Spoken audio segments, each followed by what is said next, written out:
एक गांव में एक किसान रहता था। एक बार उसे कहीं से बाज का एक अंडा मिला। उसने वह अंडा मुर्गी के अंडे के साथ रख दिया। मुर्गी उस अंडे को अन्य अंडों के साथ सेने लगी।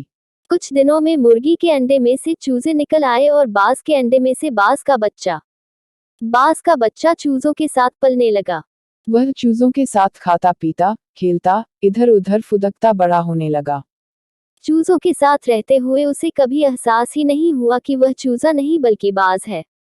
वह खुद को चूजा ही समझता था और हर काम उन्हीं की तरह करता था। जब उड़ने की बारी आई तो अन्य चूजों की देखा देखी वह भी थोड़ी ही ऊंचाई तक उड़ा और फिर वापस जमीन पर आ गया।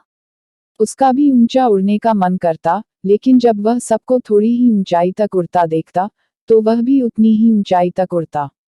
ज्यादा ऊंचा उड़ने की वह कोशिश ही नहीं करता था। एक दिन उसने ऊंचे आकाश में एक बाज को उड़ते हुए देखा। इतनी ऊंचाई पर उसने किसी पक्षी को पहली बार उड़ते हुए देखा था। उसे बड़ा अचरज हुआ। उसने चूजों से पूछा, वो कौन है भाई, जो इतनी ऊंचाई पर उड़ रहा है? कोट चूजे बोले, वो पक्षियों का राजा बाज है। वह आकाश में सबसे ज्यादा ऊंचाई पर उड़ता है। कोई दूसरा पक्षी उसकी बराबरी नहीं कर सकता। यदि मैं भी उसके जैसा उड़ना चाहूं तो? बाज के पूछा। कैसी बात करते हो? मत भूलो तुम एक चूजे हो। चाहे कितनी ही कोशिश कर लो, बाज जितना नहीं उड़ पाओगे। इसलिए व्यर्थ में ऊंचा उड़ने के बारे में मत सोचो। जितना उड़ सकते हो उतने में ही खुश रहो।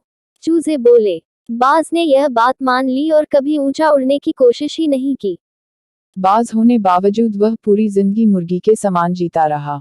सीख। सोच और दृष्टिकोण का हमारे जीवन पर बहुत गहरा प्रभाव पड़ता है। हम सभी क्षमता और संभावनाओं से परिपूर्ण हैं। चाहे हम कैसी भी परिस्थिति में क्यों न हो, हमें आवश्यकता है अपनी क्षमता पहचानने की और अपनी सोच तथा दृष्टिकोण को व्यापक बनाने की।